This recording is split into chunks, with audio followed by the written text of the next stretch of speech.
est-ce que Dieu existe ? Ouais. Avec toute forme d'arguments scientifiques, métaphysiques et philosophiques. Ensuite, est-ce que Dieu a choisi de se révéler à l'humanité ? Si oui, dans quelle religion ? Que soit une des religions qui existent dans le monde est vraie, et une seule, parce qu'elles se contredisent toutes mutuellement dans leur doctrine, donc elles ne peuvent pas être toutes vraies simultanément. Donc soit il y en a une seule qui est vraie, soit aucune n'est vraie. Comment est-ce que ça se fait que j'ai conscience d'être en vie ?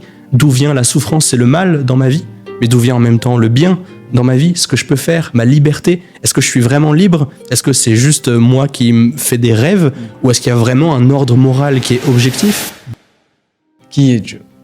D'où vient-il ? Et surtout, qu'attend-il de nous ? Depuis toujours, l'homme a cherché à comprendre Dieu et à se rapprocher de lui. Cependant, de l'Antiquité jusqu'à notre époque moderne, la relation entre le divin et l'humanité a été marquée par de nombreuses croyances, querelles et incompréhensions. Dès leur début, les premiers hommes ont rendu un culte aux forces de la nature, donnant ainsi naissance à des milliers de religions, chacune avec ses rites et ses promesses. Mais au cœur de ces histoires spirituelles, une personne a accompli ce qu'aucune religion n'a pu faire, une réconciliation profonde entre Dieu et les hommes. Aujourd'hui, nous allons parler de cette figure centrale, de la place unique qu'elle occupe dans la foi chrétienne et du chemin qu'elle trace pour tous ceux qui souhaitent se rapprocher de Dieu. Vous l'aurez compris, nous allons parler de Jésus-Christ. Bienvenue sur Brisons les barrières d'Abia Media.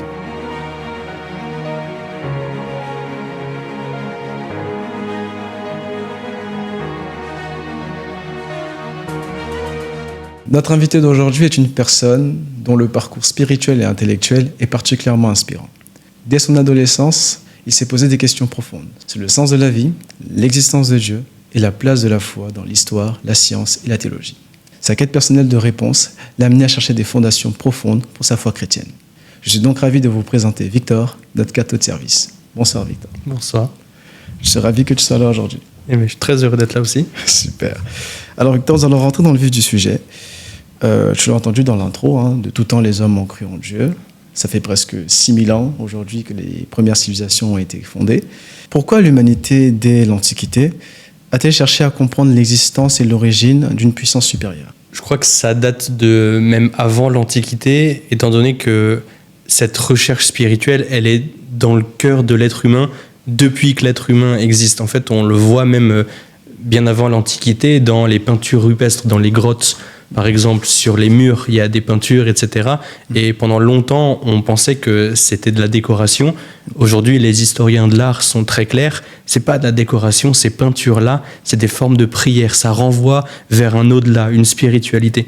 Et donc, ça veut dire qu'il y a en l'être humain une recherche spirituelle dès le départ. Okay. Et je crois que ça vient juste de l'observation du monde, de là où on est, de ce qu'on fait. On ne sait pas d'où on vient. Le jour de notre naissance, on ne l'a pas décidé. Le jour de notre mort, a priori, on ne le décidera pas non plus. Et en fait, c'est comme si on était assis dans un train et on ne sait pas d'où part le train ni où il va. On s'est juste réveillé là, à notre place. Et puis, on ne sait pas depuis quand on est là ni pour encore combien de temps. Et je crois que c'est cette interrogation première que n'importe qui se pose, qui arrive dans ce train. La première chose à se demander, c'est qu'est-ce que je fais là ? D'où vient ce train ? Où il va ? Et en fait, ne pas se poser ces questions-là, ça témoigne simplement, j'ai l'impression, d'un manque de rationalité, quoi. Okay. C'est un non-sens. On veut savoir ce qu'on fait là, d'où on vient, où on va. Comprendre notre origine, finalement. Exactement, comprendre notre origine et le but aussi. Ce besoin de chercher une transcendance chez l'humain vient plutôt d'une quête de sens, finalement. Il y a, en un sens, il y a cette quête de sens, mais je crois pas que ce soit la seule chose. Cette quête de sens, je pense qu'elle est, il me semble en tout cas, qu'elle est comme une suite logique d'une observation du monde. Okay. On observe que le monde existe, qu'on est dedans, que le monde est extraordinairement complexe. Et nous, on est comme un grain de sable là-dedans, mais pourtant on existe, et on existe en plus absolument unique. Nos empreintes digitales, physiquement, par nos choix aussi, ce qu'on fait dans notre vie, on est absolument unique. On aurait pu exister à n'importe quel autre moment, et pourtant on existe ici et maintenant dans ce monde extraordinairement complexe. Je crois que ça implique une nécessité. Okay. Si on existe ici aussi complexe, maintenant, c'est parce que, en un sens, il y avait une nécessité qu'on existe ici et maintenant pour quelque chose en particulier. Et à partir de ce constat-là, alors vient la question du sens et de l'origine, d'où on vient, où est-ce qu'on va, qu'est-ce qu'on fait dans ce monde-là. Et après, il y a des centaines de questions qui se posent derrière. Pourquoi est-ce que le monde est aussi complexe ? Est-ce qu'il y a quelque chose qui le dirige ? Ma vie humaine, comment est-ce que ça se fait que j'ai conscience d'être en vie ? D'où vient la souffrance et le mal dans ma vie ? Mais d'où vient en même temps le bien dans ma vie ? Ce que je peux faire, ma liberté ? Est-ce que je suis vraiment libre ? Est-ce que c'est juste moi qui me fais des rêves ? Ou est-ce qu'il y a vraiment un ordre moral qui est objectif ? Est-ce que le bien et le mal, ça existe ? Et par-dessus tout ça viennent toutes formes de recherche sur le monde, sur la matière. On pourrait appeler ça la science, finalement. Ouais. Toute forme de recherche sur l'humain. Et donc, on pourrait dire la philosophie. Et puis, toute forme de recherche sur l'origine des choses. Pourquoi est-ce qu'elles sont telles qu'elles sont. Donc ça, c'est de la métaphysique.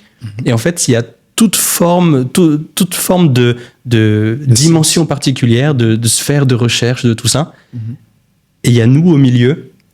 Et il me semble que la réponse la plus convaincante, la plus rationnelle, la plus cohérente qu'il y a pour unifier tout ça, bah, c'est Dieu. C'est comme si l'homme cherchait des moyens, des méthodes, des réflexions, des systèmes, peu importe ce qu'il cherche, mais un moyen de se rapprocher de Dieu. Que ce soit par la philosophie, par la science, par l'histoire, par l'art, par toutes sortes finalement de domaines, l'homme cherchait, selon toi, à se rapprocher de Dieu, coûte que coûte. Est-ce que ça ne ferait pas écho avec cette histoire dans la Bible où on parle d'Adam et Ève qui finalement auraient été chassés du jardin d'Éden? Est-ce que finalement l'homme ne serait pas intérieurement, j'ai envie de dire, en quête de retrouver ce jardin? Je pense qu'il y a quelque chose de ça, même si dans la Genèse, le fait qu'Adam et Ève sont chassés du jardin, bah c'est en fait pas tant une punition qu'autre chose. Là, je pense que si on dit qu'ils sont chassés du jardin, c'est comme si, comment dire, il y a un aspect négatif derrière. Et c'est sûr qu'il y a quelque chose de négatif. Il y a le péché originel, le mal existe, et c'est de là que vient cette réflexion théologique sur le péché originel. Mais s'ils sont chassés, c'est pour ne pas mourir. Et dans cette réflexion, du coup, chrétienne, dans cette réflexion théologique sur Adam et Ève, s'ils sont chassés du jardin d'Éden, c'est parce qu'ils y ont péché, et s'ils y restaient dans ce jardin, alors ils vivraient éternellement dans leur faute. Okay. Et pour qu'ils aient une chance d'être rachetés, alors ils sont chassés du jardin pour vivre justement et être chassés, être rachetés hors du jardin. Et pour du coup pouvoir y revenir. Mais je pense que la finalité c'est la même, comme tu le dis, on vit pour être unis à Dieu. C'est la raison pour laquelle, je pense, j'en suis persuadé, c'est la raison pour laquelle on vit sur Terre, pour être unis à Dieu. Et ce à quoi sert cette vie ici, là, maintenant, c'est 80 ans ou je sais pas combien. 100 ans, 1000 ans. C'est en fait simplement notre vie là, maintenant, sur Terre, existe pour choisir d'être unis à Dieu. Parce que si Dieu nous crée pour être avec lui, ben en fait, il ne veut pas nous y obliger. C'est pas un tyran. Sinon, on serait déjà avec Dieu s'il voulait nous y obliger. Mais il nous laisse libres. Et s'il nous laisse libres, on se dit qu'il nous aime. Il y a plein d'autres choses qui nous font dire que Dieu nous aime, mais c'est peut-être une de ces choses-là, c'est qu'on est libre. Et notre vie sur Terre, elle est là précisément pour mettre en pratique cette liberté et choisir Dieu. Prendre ces quelques années qu'on a pour se poser ces questions existentielles, d'où on vient, où on va, qu'est-ce qu'on fait ici, etc., pour arriver à la conclusion de Dieu, de la foi chrétienne, pour vivre dans l'unité avec lui au paradis. Alors, mais ça, j'ai envie de dire, c'est la doctrine chrétienne. C'est la doctrine chrétienne, mais que disent les autres religions par rapport à l'origine et le sens de l'humanité? Bah, y a plein de spiritualités différentes. Il y en a qui pensent que après cette vie-là, on se réincarne et on vit dans une suite de réincarnation pour arriver à un stade de perfection, de libération complète, le nirvana, etc. Et même là-dedans, il y a différentes interprétations possibles. D'autres pensent que les musulmans, par exemple, on vit effectivement pour le paradis, même si la vie au paradis, dans l'islam, elle reste à peu près floue quand même. Plein de spiritualités différentes, et la raison pour laquelle je suis chrétien, je me suis posé ces questions-là et je me les pose encore parce que c'est une réflexion qui n'a jamais de fin, je pense. Mais en me posant ces questions-là, les réponses les plus convaincantes que je trouve et les plus cohérentes sont celles qui mènent à la foi chrétienne. Et c'est pour ça que maintenant Quel type de réponse, par exemple? Comment ? Quel type de réponse, par exemple? Sur l'existence de Dieu. Est-ce que Dieu existe ? Ouais. Avec toute forme d'arguments scientifiques, métaphysiques et philosophiques. Ensuite, est-ce que Dieu a choisi de se révéler à l'humanité ? Si oui, dans quelle religion ? Ça veut dire que soit une des religions qui existent dans le monde est vraie, et une seule, parce qu'elles se contredisent toutes mutuellement dans leur doctrine, donc elles ne peuvent pas être toutes vraies simultanément. Donc soit il y en a une seule qui est vraie, soit aucune n'est vraie. Et donc après cette question, est-ce que Dieu existe ? Est-ce qu'il a choisi de se révéler ? La réponse que j'ai trouvée, c'est oui, Dieu existe, il a choisi de se révéler dans le christianisme, et la manière d'être chrétien le plus pleinement, c'est en vivant dans l'Église catholique. Ça, c'est ma suite de réflexion. Si tu veux, on peut détailler tout ça, ça va prendre au moins bon, c'est longtemps. C'est pas le sujet pour aujourd'hui, mais c'est intéressant ce que tu dis parce que finalement, chaque religion a sa vision finalement de Dieu, de la vie sur la terre et de comment nous devons la mener. Toi, tu as choisi la foi chrétienne parce que tu la trouves, c'est pour toi la cohérence même. C'est la suite logique finalement de ce pourquoi nous existons et de ce pourquoi nous devons mener notre vie. Après, si jamais cette suite de réflexions et de questions t'intéresse ou intéresse les gens qui regardent, je fais précisément, c'est pour répondre à ces questions-là que je fais des vidéos sur les réseaux sociaux et YouTube particulièrement. Donc sur ma chaîne sur YouTube, il y a plusieurs vidéos qui répondent à ces questions à peu près en détail.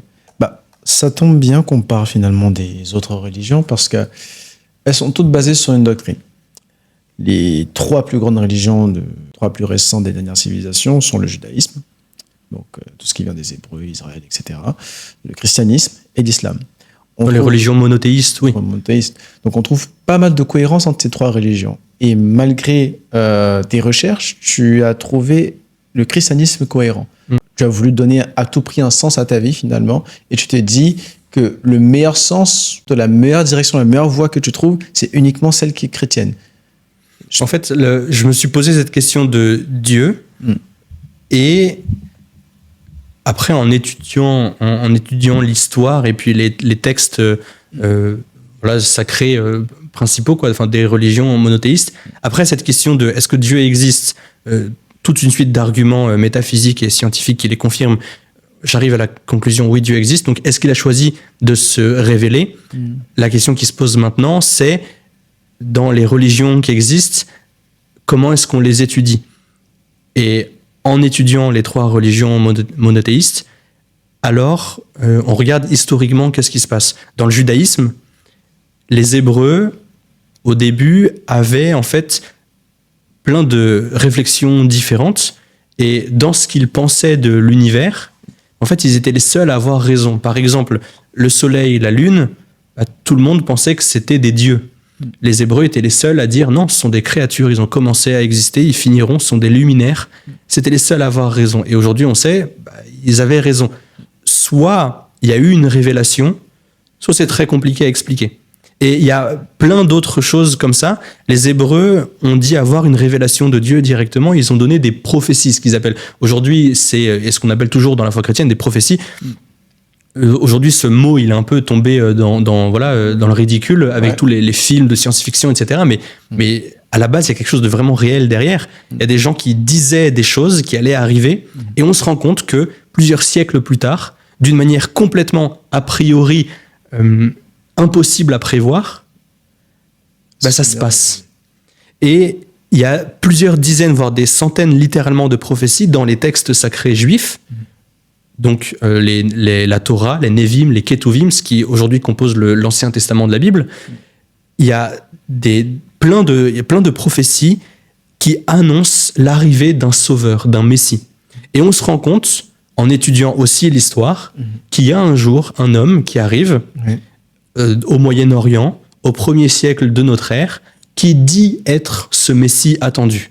Ce gars, il s'appelle Jésus, il est surnommé le Christ, le Messie en grec, et il accomplit toutes ces prophéties dites des siècles à l'avance. Et donc en fait, on voit que c'est simplement des choses qui étaient impossibles à mettre en place, impossibles à truquer, parce que ça a des siècles. Il y a une cohérence. Exactement. Et en fait, on voit que le judaïsme annonçait un Messie, et on voit dans la personne de Jésus qu'il accomplit absolument tout ce qui est dit du Messie, mais d'une manière qui était a priori imprévisible. Donc, soit il y a vraiment une révélation, et cet homme-là, c'est vraiment le Messie, soit c'est très compliqué à expliquer. Et en plus, il y a la mort de Jésus et la résurrection. Il avait des disciples qui, au départ, se cachaient tous terrorisés dès que Jésus a été arrêté, et ils disent tous l'avoir vu ressusciter, l'avoir vu vivant, avoir mangé avec lui, l'avoir touché, lui avoir parlé. Et leur comportement à ce moment-là change drastiquement. Ils étaient enfermés par peur de finir comme lui, et dès qu'ils disent l'avoir vu ressusciter, là, ils changent complètement. Ils vont voir les mêmes gens qui ont condamné Jésus, et ils leur disent « Il est ressuscité, vous avez fait une erreur », et ils partent après partout pour annoncer cette bonne nouvelle. Ce changement-là drastique dans leur comportement, c'est une autre raison qui fait dire que Jésus est vraiment ressuscité. Donc déjà, il y a Jésus Messie, en plus il y a Jésus Dieu, parce que Jésus, il affirmait être Dieu. Littéralement, il disait « Je suis Dieu ». Il disait même tout simplement « Je suis ». Ce que Dieu dit dans Exode 3,14 à Moïse, le buisson ardent, « Je suis ». Et Jésus prend pour lui ce nom, et les Juifs autour de lui l'avaient très bien compris parce qu'ils voulaient le tuer sur place. La sentence pour blasphème à cette époque-là. Donc en fait, il y a tout ce que les Juifs annoncent, tout ce qu'ils vivent. Dans le judaïsme, il y a Jésus qui arrive, et puis on se rend compte qu'en fait, il accomplit tout le judaïsme. Et c'est là que naît le christianisme, puisque les disciples de Jésus ont été appelés chrétiens au départ, à Antioche au 1er siècle, ce qui a donné le nom chrétien. Donc en fait, le christianisme accomplit le judaïsme. Et dedans, là, je vois cette cohérence et puis cette suite historique, tout simplement, qui est hyper convaincante pour moi.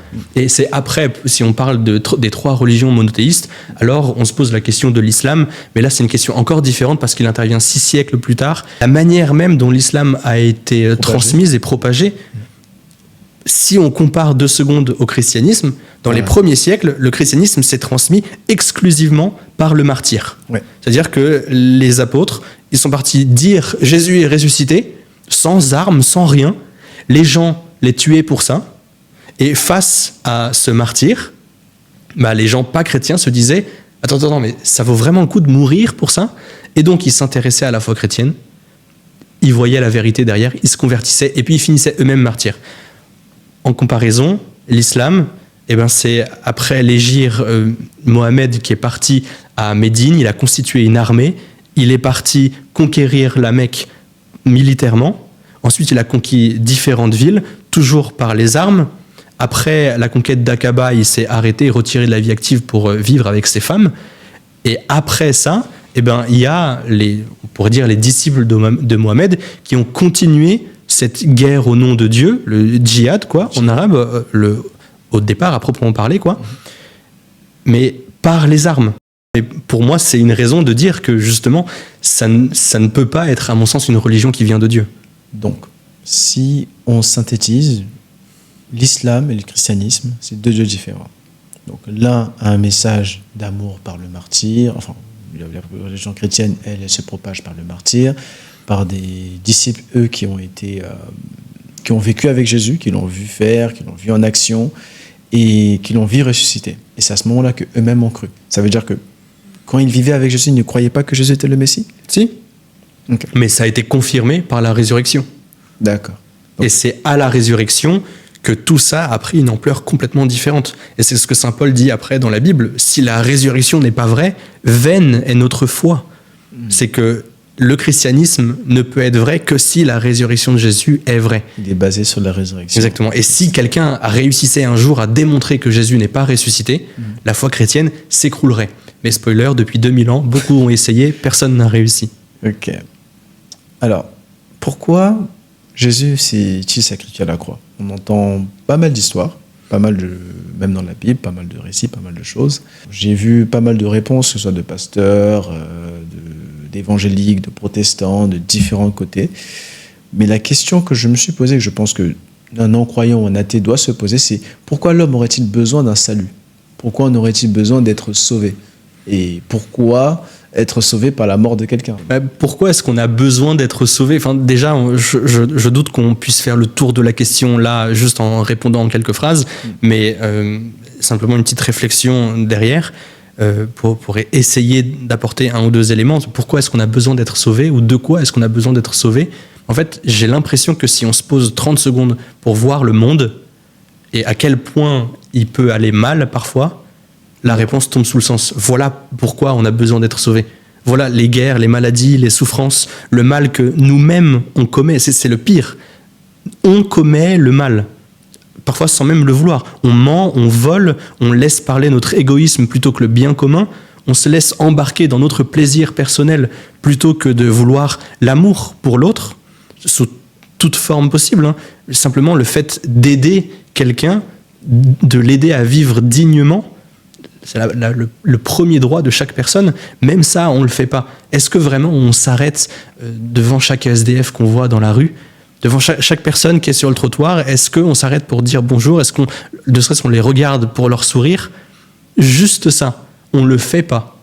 Donc ça veut dire qu'il y a un bien qu'on pourrait faire qu'on ne fait pas.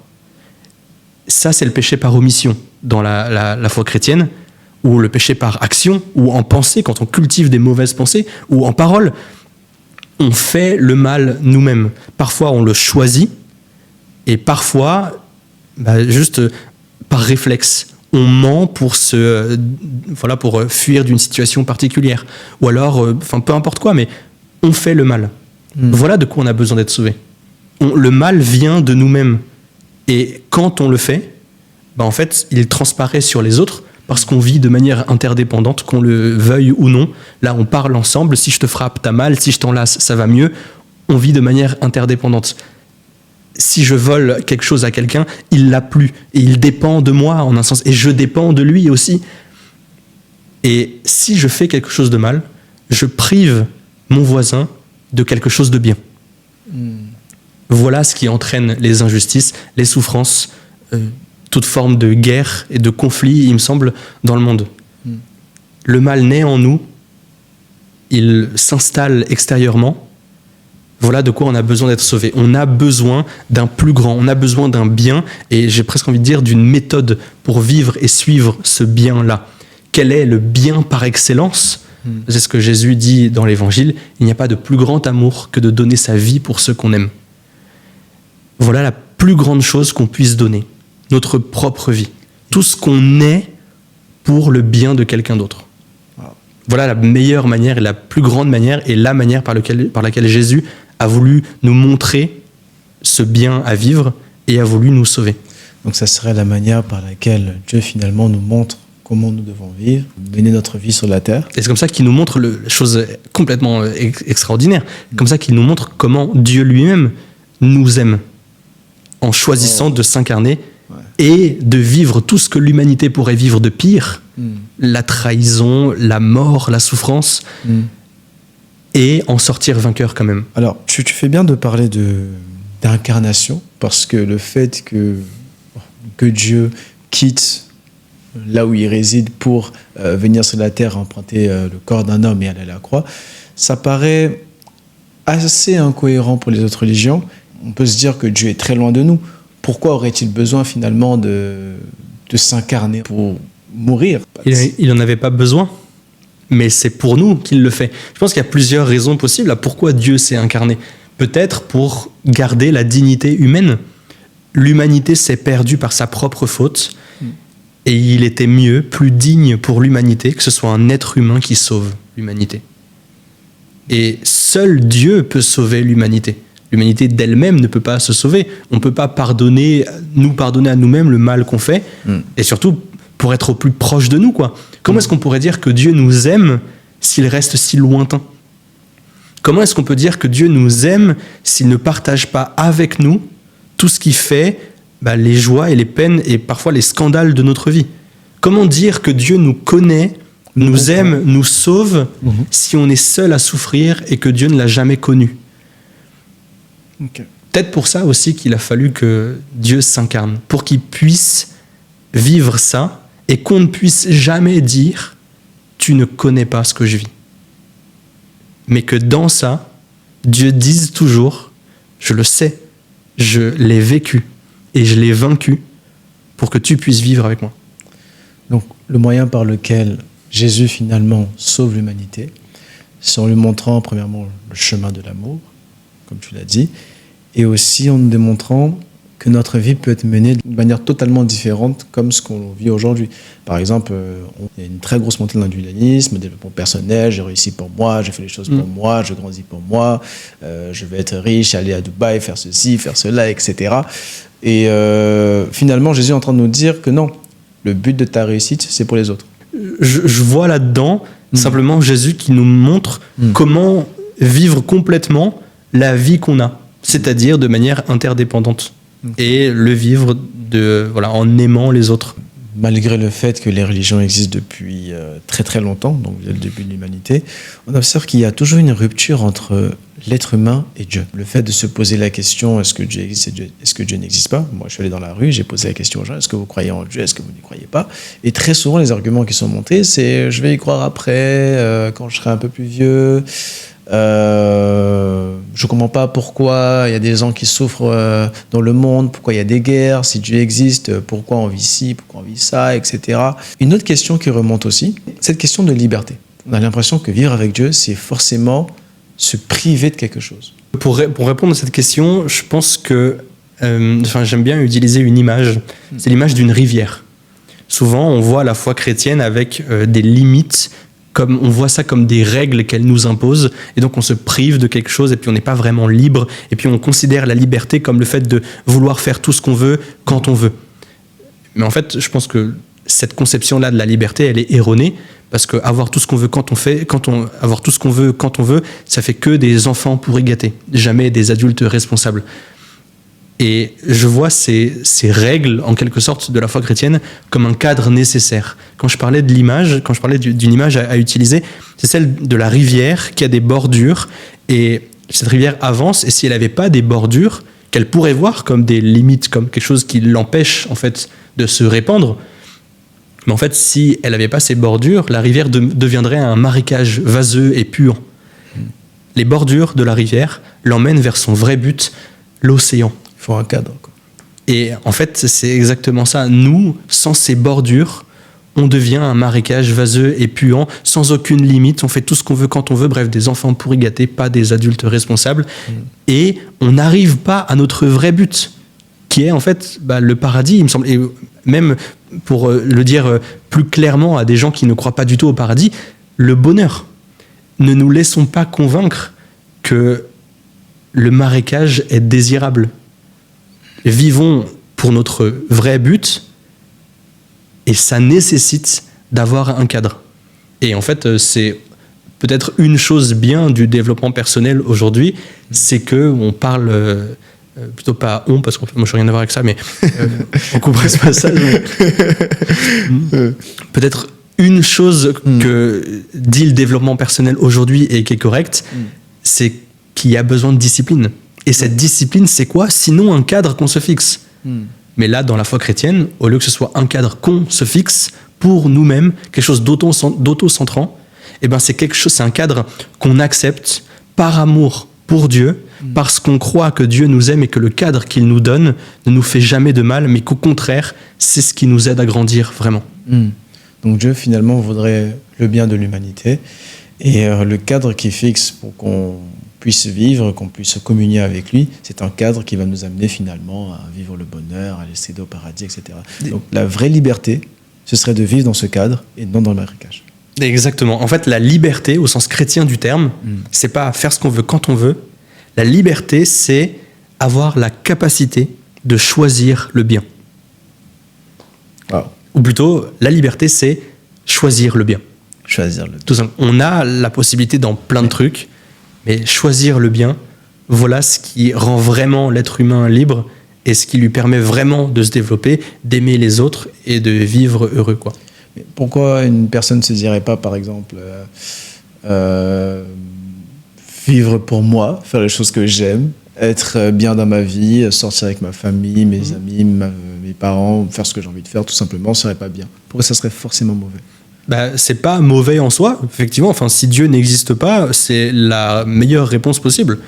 Et en fait, moi, chrétien, je vais pas non plus m'empêcher de sortir avec ma famille, de faire des choses qui font plaisir. Évidemment, Dieu nous a donné plein de trucs bien dans la vie, c'est pour qu'on en profite aussi, quoi. Il nous a donné un plaisir, la capacité de ressentir des choses qui nous font du bien. Si Dieu ne les voulait pas, ça n'existerait pas. Et donc, c'est bien aussi d'en profiter. En revanche, c'est bien aussi de voir le pourquoi c'est fait. Si on vit que pour nous, c'est quelque chose qui est fini. Et en fait, ça ne répond toujours pas à cette question du sens. L'image que je prenais au tout début du train. On se réveille dans un train, on ne sait pas d'où il vient ni où il va. En fait, si je choisis de vivre que pour moi, sans me poser la question de où je viens, d'où je viens dans cette vie et où je vais après cette vie, pourquoi est-ce que je suis à cette place dans ce wagon, pourquoi est-ce que je suis ici maintenant dans cette vie ou sur cette terre, quoi. Ben, si je me pose pas cette question, c'est juste moralement inacceptable. Inacceptable pour moi de même pas se poser la question. Si on se retrouve, on se réveille dans un train, on ne sait pas d'où il vient ni où il va, bah la personne qui se pose pas la question là, bah on se dit mais réveille-toi, quoi. Ouais. Ça te fait rien, toi, de pas savoir. Cherche. Et je crois qu'on a le devoir moral de chercher jusqu'à ce qu'on trouve. Je voulais rajouter une petite chose parce que j'ai l'impression que cette réponse-là, elle pourrait sonner hyper condescendante et prétentieuse pour des gens qui croient pas en Dieu. Bien loin de moi cette pensée-là, mais c'est simplement ce qui, moi personnellement, m'a bougé et ce qui a motivé mes propres réflexions. Ce fait de bouge-toi et cherche.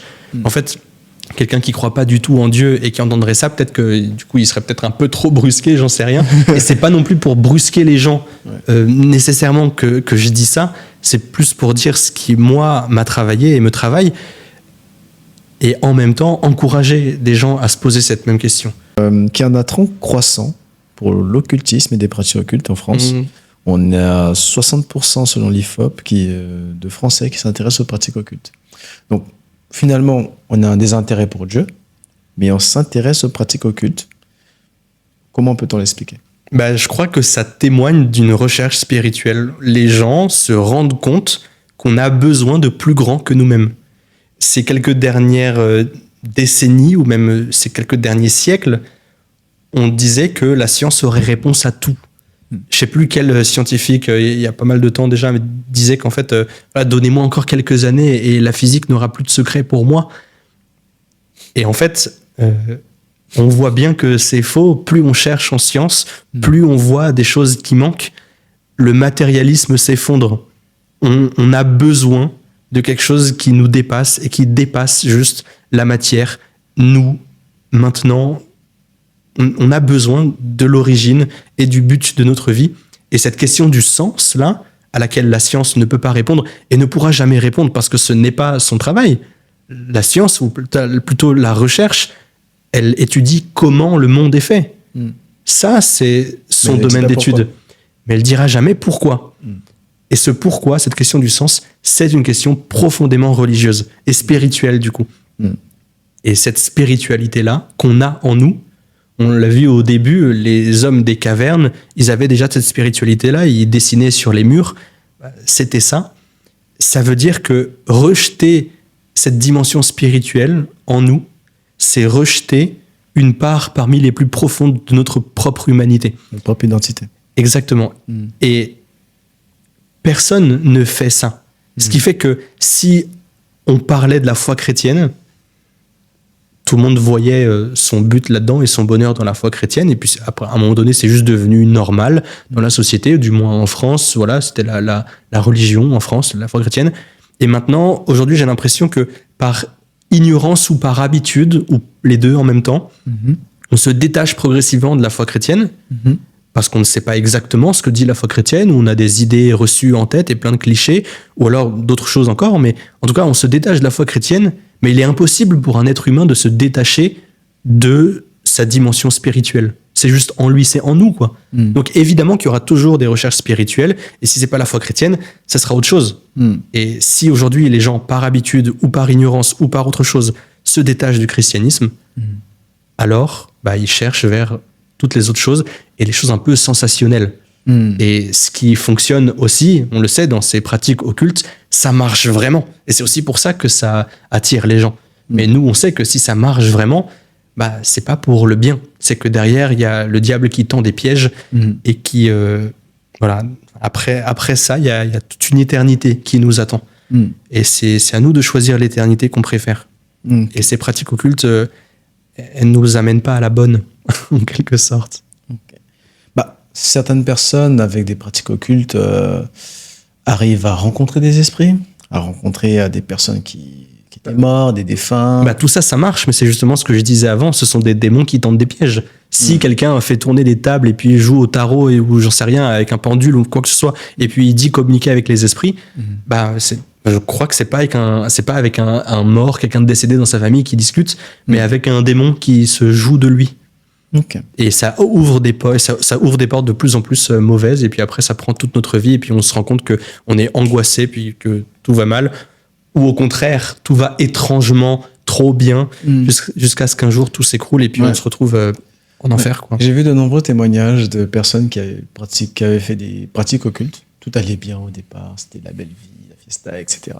Et un jour, ils se sont rendus compte qu'ils étaient totalement oppressés, qu'ils n'arrivaient plus à s'en sortir, à vivre, ils faisaient des mauvais rêves, ils se faisaient harceler, ce genre de choses. Et c'est assez inquiétant. Notamment des stars qui témoignaient de ce genre de... Vous avez fait des pratiques occultes, des signatures de pactes, j'ai entendu pas mal de choses de mon côté. Et c'est vrai que ces témoignages, on les revoit souvent. Mais tu as mentionné les démons et les anges. C'est que l'existence des démons et des anges n'est pas exclusif à la religion chrétienne. On le voit dans beaucoup d'autres religions. L'islam, par exemple, on parle de djinns.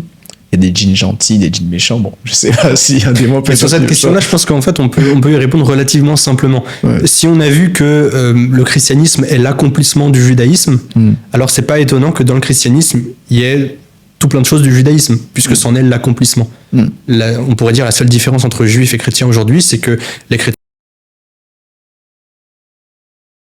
ont trouvé le Messie et vivent maintenant selon ses enseignements, et les juifs l'attendent toujours. Maintenant, concernant l'islam, l'islam est apparu à peu près 6 siècles après le christianisme.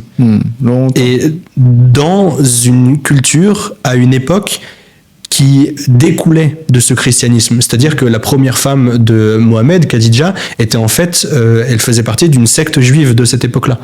Et donc en fait, ça a pu aussi influencer toute forme de choses dans la vie de Mohammed et puis l'enseignement. Et puis à cette époque-là, le monothéisme, c'était en fait le judaïsme ou le christianisme. Et donc c'est pas du tout surprenant que l'islam reprenne beaucoup de choses présentes dans le christianisme et dans le judaïsme. Donc en fait, s'il y a des djinns, c'est juste un autre nom pour parler des esprits que nous, chrétiens, on savait déjà qu'ils existent, parce que déjà dans le judaïsme, il y a ça, et puis le christianisme l'amène à son accomplissement, et puis ça a du sens, quoi. Donc c'est pas incohérent que les 3 religions monothéistes en parlent, puisqu'en fait ça a la même source au départ. Il y a un verset qui me vient à l'esprit.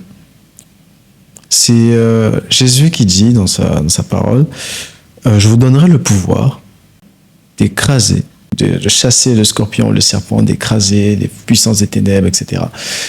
Et la question que je vais notamment te poser par rapport à ces pratiques occultes, c'est si elles ne sont pas bonnes pour nous et que nous les pratiquons, qu'est-ce que nous risquons finalement ? Ce qu'on risque au départ, c'est petit à petit de s'enfermer dedans. Et c'est en fait ce que disent après beaucoup de personnes qui ont pratiqué ça, qui ont plongé à fond dans l'ésotérisme et disent que petit à petit, toute ma liberté, je la perdais. Pour n'importe quel choix du quotidien, comment est-ce que je vais m'habiller, ce que je vais manger, j'ai besoin de tirer les cartes ou de demander au pendule. On perd notre liberté petit à petit. Et on s'en rend même pas compte, mais c'est juste, voilà. Et notre liberté, mais c'est ça la plus grande dignité qu'on a en tant qu'humain. Et donc c'est peut-être aussi ce qui peut nous écarter le plus de Dieu. Et donc ce qu'on perd petit à petit, c'est notre liberté, et c'est notre relation à Dieu, c'est le bonheur finalement. Et et ce qu'on perd de plus grand au final, c'est le paradis, parce que progressivement on choisit de faire des choses qui vont contre Dieu. Et au moment de notre mort, en fait, on choisit de suivre tout ce à quoi on s'était déjà préparé.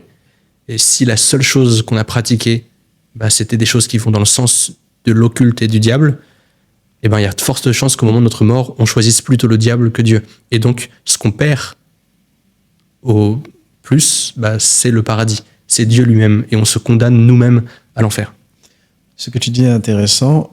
Une autre parole de Jésus dans les évangiles, il dit le but de l'éternité, c'est d'apprendre à connaître le Père. C'est Jésus qui le dit dans les évangiles. Et finalement, je me dis, quand j'entends ce que tu dis, c'est que finalement, apprendre à connaître, enfin rencontrer Dieu sur la terre, apprendre à le connaître, vivre avec lui, c'est finalement la continuité de ce que nous allons faire dans l'au-delà, dans le paradis avec Dieu. C'est un peu ça. Alors, si notre vie là sert à choisir Dieu pour vivre au paradis, alors oui, effectivement, le paradis c'est une éternité avec Dieu, suivant ce qu'on aura fait là déjà. Là où je veux en venir, c'est que moi j'étais dans la rue, j'ai vu des gens qui me disaient plus tard, quand je serai vieux, je croirai en Dieu. Et je me dis, si on fait le parallèle, est-ce que finalement, si je rencontre Dieu plus tard, j'irai quand même au paradis, et dans ce cas j'aurais entre guillemets profité de la vie, et j'aurais quand même atteint le paradis, quoi. Ma réponse à ça, c'est toujours l'image du train. On ne sait pas où il va ni à quel moment il s'arrête. Et un jour, on sortira du train et on ne sait pas quand. Et plus on se dit, je me poserai la question plus tard. Je croirai en Dieu plus tard. Déjà, moi j'ai envie de demander, mais qu'est-ce qui t'empêche maintenant de croire en fait? Vu que dès maintenant tu peux être heureux, pourquoi tu t'en prives? Mais si je veux croire en Dieu plus tard, qui dit qu'il y a un plus tard? Le moment de la mort, c'est le dernier moment de notre vie. Parce qu'en fait, on vit dans le temps, là. À la mort, on sort du temps. Donc après, il n'y a plus de moment. Donc il est trop tard pour choisir. La mort, c'est le dernier moment qu'on a pour choisir. Et si on repousse toujours à plus tard, il y a de grandes chances qu'au dernier moment, on choisisse ce qu'on n'a pas mis en pratique avant. C'est pourquoi on ne s'était pas préparé. De quel côté tombe un arbre? Là où il se penchait. Si c'est à nous de choisir de quel côté on penche, quoi. Si je penche du côté je crois en Dieu, je veux vivre selon Dieu, au moment de ma mort, je vais tomber du côté où j'ai penché. Et donc je vais choisir Dieu. Et si toute ma vie c'est on verra plus tard, oh non, je me pose pas cette question, et puis mais peut-être Dieu n'existe pas, et puis c'est trop compliqué, je veux pas y réfléchir, et puis tiens, ça a l'air bien, et puis l'ésotérisme, ça, c'est sensationnel et tout ça, je penche là-dedans. Et au moment de la mort, si je me suis pas posé la question de Dieu réellement, je dis pas que tout est perdu, mais je dis qu'il y a de grandes chances qu'on ne choisisse pas Dieu à ce moment-là non plus. Okay. Et donc, qu'on choisisse le diable nécessairement. Et Dieu respecte notre liberté. Si toute notre vie, on a mis en pratique notre liberté pas vers Dieu ou même contre Dieu, en fait, si on meurt dans cet état-là, Dieu respecte notre liberté et il nous force jamais à le chercher ou à l'accepter. Il veut et il nous donne tous les moyens possibles pour ça. Il y a des tas et des tas et des tas de signes, il y a même des miracles qui existent. Même juste en lisant l'évangile, il est possible de se convertir ou en vivant correctement, ou ne serait-ce qu'en réfléchissant au sens de la vie, vraiment en se posant philosophiquement là-dessus, il est possible de se convertir. On a en nous une loi naturelle qui nous pousse vers le bien et qui nous fait éviter le mal. Tout plein de choses dans notre vie nous mènent à Dieu. Si notre liberté, on l'utilise pour ne pas suivre tout ça, ça revient indirectement ou directement à refuser Dieu. Okay. Et il ne nous oblige pas à l'accepter. Donc, Est-ce que pour toi, la science et la technologie sont une alternative moderne à la foi? C'est-à-dire, si avec la science et la technologie, on a tout ce que l'on veut, pour quelqu'un qui se dirait finalement, j'ai tout ce qu'il me faut. La science m'a apporté, peut me guérir des maladies que j'ai. Matériellement, je vis très bien et je vois pas la nécessité de vivre avec un Dieu ou de suivre une religion ou quoi que ce soit. Si on voit pas la nécessité, je comprends en un sens. Mais en même temps, on a une conscience qui, quand on fait le bien, nous le fait savoir, et quand on fait le mal, nous accuse. Quand on fait quelque chose de mauvais, notre conscience nous accuse. Ça, c'était mauvais. Ah tiens, j'aurais peut-être dû faire ça. Et puis, vraiment, est-ce que ça, c'était juste? On a une conscience qui nous accuse. Et donc, si on se dit j'ai pas besoin de Dieu, la question c'est d'où vient alors cette conscience qui m'accuse et pourquoi est-ce qu'elle m'accuse? Et puis à la fin de ma vie, qu'est-ce que j'aurais fait de ça? Cette conscience morale, elle ne vient pas de nous. C'est pas nous qui décidons de savoir ce qui est bien ou ce qui est mauvais. C'est en nous. C'est la loi naturelle, quoi. C'est du moins ce qu'on appelle la loi naturelle dans la théologie chrétienne. C'est que Dieu a placé dans chaque être humain un ordre moral, quoi. Et la liberté, la capacité de suivre le bien et d'éviter le mal. Mais en gros, cet ordre moral ne vient pas de moi. C'est pas subjectif. Il faut un ordre moral objectif. Et donc ça veut dire que ce qui est matériel ne suffit pas. Il y a une réalité au-dessus de ce monde matériel qui est donc spirituel par définition. Et c'est de là que vient l'ordre moral. Et donc, j'ai pas besoin de Dieu. Et en même temps, se rendre compte que j'ai une morale qui ne vient pas de juste moi, à mon avis, ça permet de un peu faire le lien entre les deux.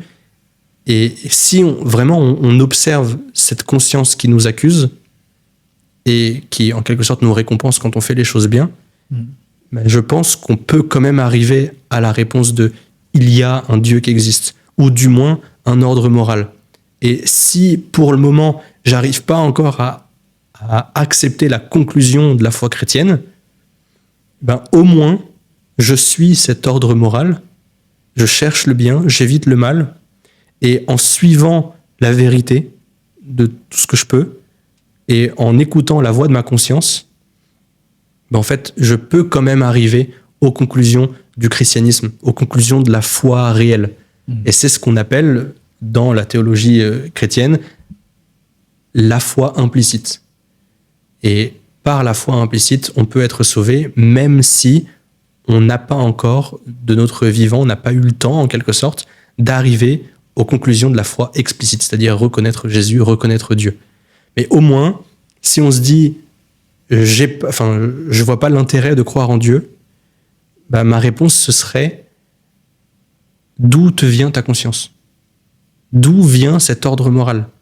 La matière, l'univers matériel ne peut pas donner cet ordre moral. Enfin, juste des atomes qui s'entrechoquent, des pierres dans l'univers, ça ne donne pas d'ordre moral. Il faut un ordre moral objectif. Pourquoi est-ce qu'il en faut un objectif? Parce que si la morale était vraiment subjective, bah en fait, je pourrais tout à fait me ronger les ongles ou tuer quelqu'un, ça reviendrait au même. Il n'y a pas de morale objective. Il n'y a pas de bien, pas de mal, je fais ce que je veux. Et... Donc, et même quelqu'un au tribunal, il ne peut pas se justifier d'un vol ou d'un meurtre en disant ah non, je suis qu'un être matériel soumis à l'univers matériel et donc je ne suis pas responsable de mon acte à ce moment-là. Il y a un ordre moral qui est objectif et qui nous permet de discerner le bien et le mal dans les choses. Okay. Ben, cette personne-là qui se dit je n'ai pas besoin de croire en Dieu, je l'encouragerais à chercher ce qu'est cet ordre moral qu'elle a en elle-même. Parce qu'il me semble que cet ordre moral, c'est la voix même de Dieu en nous. Tu fais une bonne transition avec ma prochaine question, c'est si Dieu existe, d'où vient le mal? Si Dieu existe, d'où vient le mal? Là, je vois différentes réponses possibles, plutôt qui se suivent les unes les autres. C'est pas des réponses différentes, mais la première réponse, ça pourrait être de nous-mêmes. Dieu nous a donné la liberté pour faire le bien. Et quand on choisit de ne pas faire le bien, bah on fait le mal. Et donc, de la même manière qu'on pourrait dire, c'est une image qu'on entend, qu'on reprend souvent, il n'y a pas d'obscurité. Il y a juste lumière et absence de lumière. Il n'y a pas de froid. Il y a juste chaleur et absence de chaleur. Donc, il n'y a pas de mal. Il y a juste bien, Dieu, vérité, justice et absence de justice, de bien, de vérité. Donc en fait, d'où vient le mal? Bah, à chaque fois qu'on choisit de le faire. Donc on pourrait dire de nous-mêmes. Après ça, on pourrait dire, ouais, mais dans ce cas, les maladies. Ouais. Déjà, je suis pas certain de pouvoir dire que la maladie forcément ne vient pas de nous, dans le sens où on a les moyens de se guérir. En un sens, oui, pas toujours, mais je voulais dire, on a les moyens de faire avancer la recherche médicale. On a les moyens de lancer d'énormes campagnes de com pour qu'il y ait des scientifiques et des médecins, et puis mettre des moyens dans des machines, et puis dans la recherche médicale contre les maladies infantiles. Mais non, qu'est-ce qu'on fait? Cet argent, souvent, on l'utilise soit pour la course à l'armement, soit pour aller photographier des galaxies lointaines sur lesquelles on n'ira jamais. C'est très beau de photographier des planètes et des galaxies lointaines, hein, mais on met des milliards dedans. Est-ce qu'il ne serait pas plus judicieux de régler d'abord le mal qu'il y a en face de nous? Et donc, en tant que société, on a peut-être une responsabilité aussi dans ces maladies. Mais derrière ça, on peut parler encore, la troisième réponse qui suit, la question par exemple, des catastrophes naturelles, etc. Là, il y a un mal, effectivement, qu'il est compliqué d'expliquer. Et c'est à cette troisième étape qu'on peut dire, il y a dans le mal une dimension de mystère et de scandale, en fait. Un scandale, c'est-à-dire, par définition, quelque chose qu'on ne comprend pas et qu'on ne peut pas aimer. Il y a quelque chose de scandaleux et de mystérieux dans le mal. Mais ça ne veut pas dire qu'il n'y a aucune manière de le vivre correctement et de le dépasser. Et là, on arrive à la quatrième réponse, c'est-à-dire qu'en fait, on voit que le monde est blessé. C'est un fait. Maintenant, soit on se fixe sur « c'est pas possible à expliquer » et donc, Dieu n'existe pas, et puis voilà. Soit on se dit en fait, si Dieu me laisse libre, alors il est nécessaire qu'il y ait toujours quelque chose qui me permette de dire que Dieu n'existe pas. Il faut qu'il y ait toujours comme un mur à la fois, un empêchement, pour que je puisse dire soit Dieu n'existe pas, soit je choisis de croire en lui. Si j'avais jamais d'empêchement à la fois, alors je serais obligé de croire en Dieu. Ce serait ma seule option.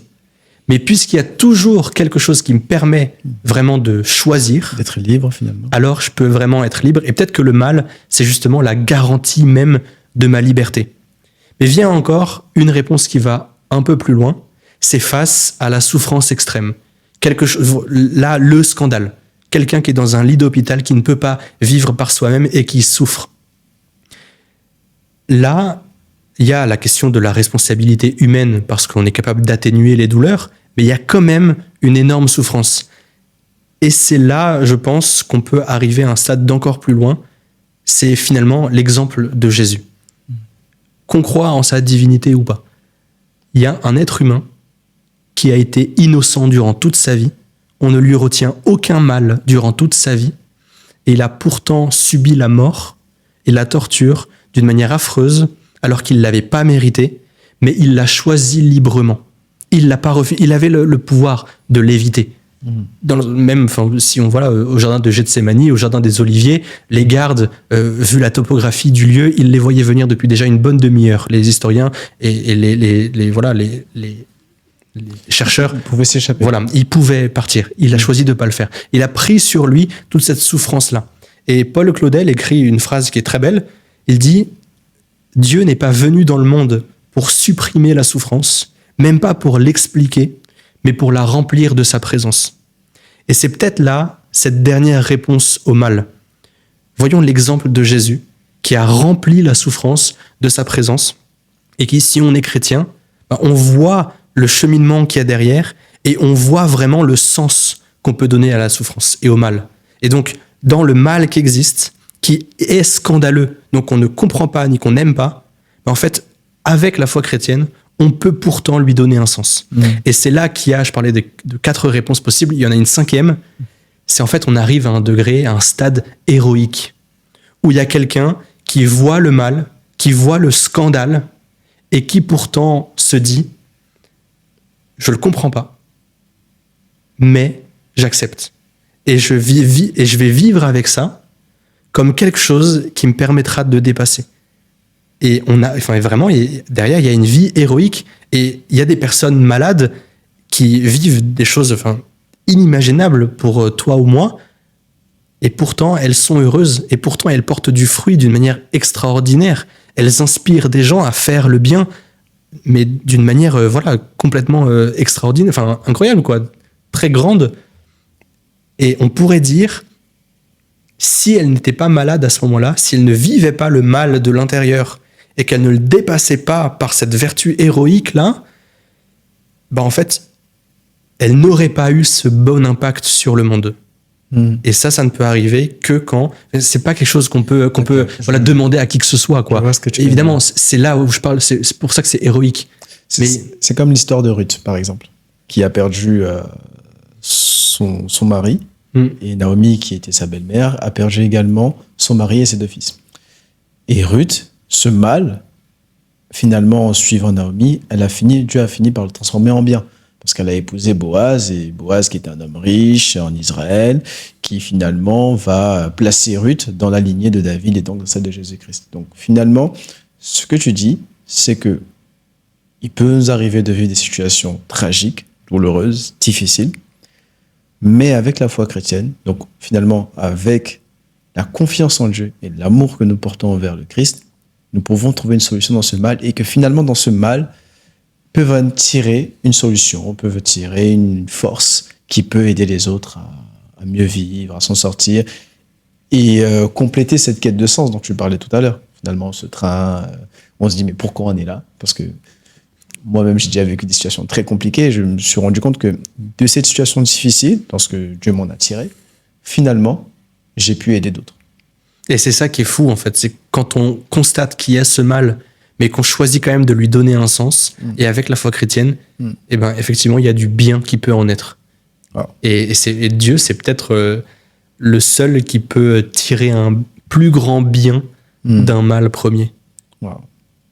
C'est fort. Ça rejoint un verset biblique, mais je ne l'ai plus dans l'esprit.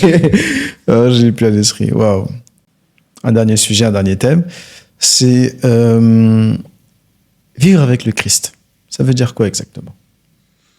Ça veut dire croire ce qu'il a dit et appliquer ce qu'il a dit. Et donc, par là, il y a la prière, il y a la vie des sacrements, il y a la vie en église, tout simplement. Il y a l'espérance que donne le paradis. Et je crois que c'est là la plus grande chose. C'est qu'il y a la foi, il y a croire et appliquer ce qu'il dit, il y a cette relation avec Dieu. Et puis quand on applique, on vit de la charité et finalement l'amour avec les autres. Et il y a l'espérance chrétienne qui se distingue complètement de l'espoir. C'est que l'espoir part de nous et on voit un mal et puis on se dit j'espère que ça ira mieux, j'ai l'espoir que ça ira mieux, quoi. L'espérance chrétienne, elle part pas de maintenant à plus tard, elle part du but final pour nous rejoindre maintenant. Mon espérance, c'est qu'il y a le paradis et que c'est pour ça que je suis créé, c'est pour ça que j'existe et c'est ça que je choisis. C'est ça que je veux vivre. Et donc, aujourd'hui, je sais vers quoi je me dirige. Donc, ça va. J'ai le sens de ma vie. Voilà peut-être ce que veut dire, en tout cas pour moi, vivre avec le Christ. Mais est-ce que le Christ ne serait pas loin de nous? Parce qu'il était là il y a 2000 ans, quand même. Il était là il y a 2000 ans. Aujourd'hui, en 2024. Est-ce que finalement, marcher ou vivre selon la foi chrétienne, serait pas plus un mythe qu'on se raconte à soi-même? En fait, si on croit en Jésus, il vivait il y a 2000 ans, effectivement, mais si on croit en Jésus, on croit aussi ce qu'il a dit, je suis avec vous tous les jours jusqu'à la fin du monde. C'est une des dernières phrases qu'il dit dans l'évangile selon Matthieu, même en Marc, proclamer l'évangile à toute la création, mais en fait, c'est le même passage, mais Matthieu dit en plus, je suis avec vous tous les jours jusqu'à la fin du monde. Dans Apocalypse 3:20, il me semble, il dit, je me tiens à la porte et je frappe. Et qui m'ouvrira, je viendrai chez lui, je mangerai avec lui, lui avec moi. Et dans cette culture juive de l'époque, manger avec quelqu'un, c'est le moment de communion par excellence. En fait, il dit qu'il est avec nous, qu'il est présent. Donc, si on croit en Jésus, on croit aussi qu'il est présent. Et on a des tas et des tas de raisons de croire en Jésus. Ça pourra faire l'objet de plein d'autres vidéos en plus, mais en tout cas, et même sur ma chaîne, j'en parle. Mais en gros, si on croit en Jésus, on croit aussi ce qu'il dit, donc qu'il est là. Et en plus, on a les moyens de le vérifier. Quand on prie, tu demandes à n'importe quel croyant, est-ce que tu as déjà eu une prière exaucée? C'est quasiment sûr, il te dit, oui, même plus d'une en fait. Ouais. Et parfois, il y a même des miracles qui se passent autour de nous, des gens qui sont guéris, des choses extraordinaires qui se passent. Je sais pas, par exemple, la dernière miraculée en date de Lourdes, par exemple, Bernadette Morio, elle est partie à Lourdes prier, elle était en fauteuil roulant, elle avait un corset rigide, lombaire, elle avait vraiment une maladie qui était incurable, quoi. Et en revenant, en fait, elle était complètement guérie. Pendant 10 ans, 200 médecins ont disséqué sa vie, sa maladie, Et au final, ils sont arrivés à aucune conclusion possible scientifiquement, matériellement. Et donc, c'est là qu'on conclut à un miracle. Il y a des choses juste qui se passent et qui sont complètement dingues. Et qui sortent c'est même pas une question de... On sait pas comment c'est possible. On sait pas encore comment c'est possible, mais ça arrivera. Ça arrivera. Non, on sait juste On sait justement, parce que c'est pas. Mais en fait, surtout, on sait que ce n'est pas possible humainement. Matériellement, ça n'arrive pas à un être humain, ça. La guérison comme ça, complète d'un coup. Ça n'arrive pas. Et pourtant, c'est arrivé. Et donc, il y a quelque chose d'autre. Et c'est là où on dit, c'est Dieu, forcément. La science ne peut pas expliquer les miracles. Non, exactement. Donc, soit on croit aux miracles, soit on n'y croit pas. Et il me semble que quand on voit les miracles qui sont. De la manière dont ils sont expliqués, il me semble qu'il est très difficile de ne pas y croire. Il y a une chaîne sur YouTube qui existe qui s'appelle IGNIS, IGNIS, qui parle justement de plein de faits inexplicables, plein de miracles aussi, qui les dissèque complètement dans des vidéos hyper longues. Donc je vous encourage, si vous avez regardé jusque-là, à aller voir cette chaîne qui explique les miracles, quoi. On a des prières exaucées, on a des miracles. La conclusion, si on croit en Jésus, c'est de continuer de croire en ce qu'il a dit. Je suis avec vous et je vous enverrai mon esprit. Et on vit là avec l'Esprit Saint, quoi. Donc, finalement, la foi chrétienne ou la marche chrétienne est une marche vivante. On ne croit pas en un Dieu qui est loin de nous, mais qui est proche de nous et qui est capable de réaliser ou d'accomplir ce qu'il dit dans sa parole. Est-ce que, dans les autres religions, y a-t-il autant de preuves qui attestent la véracité de leur foi, que ce soit des miracles, des faits scientifiques ou théologiques? Est-ce que les autres religions aussi expérimentent des réponses du divin? Non. Cette émission est terminée. En fait, je pense qu'on peut creuser très loin. On peut se demander, on peut voir ce qu'il y a partout ailleurs. C'est tout simplement incomparable avec le christianisme. Ce qu'il y a dans le christianisme, les miracles dont on parle, les apparitions ici et là, les expériences providentielles extraordinaires, les conversions parfois aussi miraculeuses, tout ça, en cette quantité, il y a peut-être des gens qui divaguent et qui racontent n'importe quoi, peut-être, mais tout ça en cette quantité, par des gens qui n'ont rien à voir les uns avec les autres et qui racontent des choses qui convergent, c'est tout simplement incomparable. Il y a ça nulle part ailleurs. C'est comme la cohérence finalement des livres de la Bible sur plus de... aussi. De 1300 ans d'écriture. 1300 d'écriture. 1300 d'écriture entre à peu près 1100, 1200 à moins 200. Wow. Tu avais fait une vidéo qui m'avait beaucoup marqué. Tu disais que la plupart des scientifiques étaient des chrétiens. Et tu sais, la plupart de ceux qui ont fait la science actuelle. Les pères fondateurs de la science actuelle étaient des chrétiens. Et encore aujourd'hui, les prix Nobel en sciences sont à 90% croyants, dont 2/3 de chrétiens. C'est marrant parce que être religieux, ça passe pour quelqu'un d'inculte, de complètement... pas stupide, mais on a l'impression que c'est une personne qui réfléchit pas, qui suit un dogme, qui suit un livre, et qui est complètement borné, qui n'a pas de raisonnement, qui n'a pas la capacité de raisonnement ou de réfléchir. Aller demander à saint Thomas d'Aquin, à je sais pas moi, à saint Augustin, aller demander à Blaise Pascal s'il savait pas réfléchir, aller demander à l'abbé Georges Lemaître, qui a pourtant théorisé le Big Bang, qui est un prêtre. La théorie du Big Bang vient de... C'est un prêtre. L'abbé Georges Lemaître, c'est un prêtre catholique qui a théorisé le Big Bang. Newton, quoi. Ouais. Un chrétien. Mendel, Pasteur, Planck, Pasteur, quoi. Pasteur. Louis Pasteur. Allez lui dire qu'il sait pas réfléchir. Le gars est un fervent catholique. Hein. C'est le christianisme. Darwin aussi. Darwin, il a grandi anglican, à la fin de sa vie, il s'est dit agnostique, mais après ses découvertes, mais effectivement, il disait en tout cas que ses recherches et ses découvertes ne contredisent en rien la Bible et l'enseignement de l'Église et la foi chrétienne, même si je pense qu'on mélange beaucoup de choses avec Darwin, dans le sens où on attribue à Darwin exclusivement la théorie de l'évolution. La théorie de l'évolution, à la base, c'est Lamarck. Et Lamarck, lui, était bien chrétien aussi. Et Darwin, lui, il a repris ça avec la sélection naturelle des espèces. Et même là, et avec la théorie de l'évolution, et il dit, en fait, oui, ça ne contredit en rien la foi chrétienne. Ouais. C'est très intéressant. Ça fait... plus récemment, on a Olivier Bonassi. Oui. Et Yves Bolloré, il me semble. Oui, Michel Bolloré. Michel Bolloré. Il est de la famille Bolloré. Oui, c'est son frère. Olivier Bonassi, lui, il croit en Dieu complètement. Il s'est converti à 20 ans à peu près. Ouais. Et puis il était athée avant. Il était athée avant, ouais. Il a fait une recherche de Dieu. Il pensait que les catholiques, les chrétiens, tous ceux qui croyaient en Dieu étaient complètement.